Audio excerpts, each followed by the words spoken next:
തൃശൂരിൽ ജോലി ചെയ്യുന്ന തൊടുപുഴക്കാരിയായ യുവതിയെ ഗുരുവായൂരിൽ വെച്ച് കൊലപ്പെടുത്താനായി പെൺവേഷം കെട്ടിയെത്തിയ യുവാവിനെയും 4 സുഹൃത്തുക്കളെയും കഞ്ചാവ് സഹിതമാണ് പോലീസ് പിടികൂടിയത്. തൃശൂരിലെ സ്പായിൽ ജോലി ചെയ്യുന്ന യുവതിയെ കൊല്ലാനെത്തിയത് തൊടുപുഴ മുട്ടം ഒറ്റപ്ലാക്കൽ 23 വയസ്സുള്ള ആദർശ്, 43 വയസ്സുള്ള പ്രസാദ്, 32 വയസ്സുള്ള സ്റ്റീഫൻ, 24 വയസ്സുള്ള ഷാഹിദ്, 30 വയസ്സുള്ള ബിനീഷ് എന്നിവരാണ്. ടെമ്പിൾ പോലീസാണ് പ്രതികളെ പിടികൂടിയത്. കൈവശം നിന്ന് 16 ഗ്രാം കഞ്ചാവാണ് കണ്ടെത്തിയത്.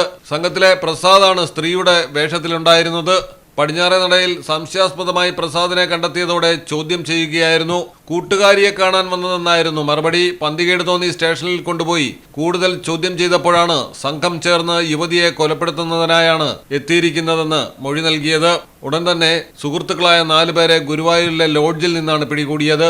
രക്ഷപ്പെടാനുള്ള ശ്രമത്തിനിടെയാണ് പ്രതികളെ മൊത്തം കസ്റ്റഡിയിലെടുത്തത്. തുടർന്ന് നടത്തിയ പരിശോധനയിൽ ഇവരുടെ കാറിൽ നിന്ന് കഞ്ചാവ് കണ്ടെത്തുകയായിരുന്നു. പ്രതികളെ വിശദമായി ചോദ്യം ചെയ്യുന്നു. മലയാളം ടെലിവിഷൻ, തൃശൂർ.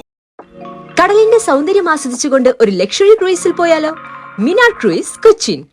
എല്ലാവിധ സുരക്ഷാ മാനദണ്ഡത്തോടു കൂടിയുള്ള ഒരു ആഡംബര യാത്ര, അതും കൊച്ചിയിൽ. യാത്രയ്ക്കൊപ്പം ഭക്ഷണവും വിനോദ പരിപാടികളും, business meetings, family gathering, birthday parties, college trips, അങ്ങനെ പലവിധ ഗ്രൂപ്പ് ആക്ടിവിറ്റീസിനും പ്രത്യേക പാക്കേജുകൾ. Live DJ, live music performance, magic show, mentalism programs. Minar cruise, Cochin. Phone 8089 021 666 7034 191 993.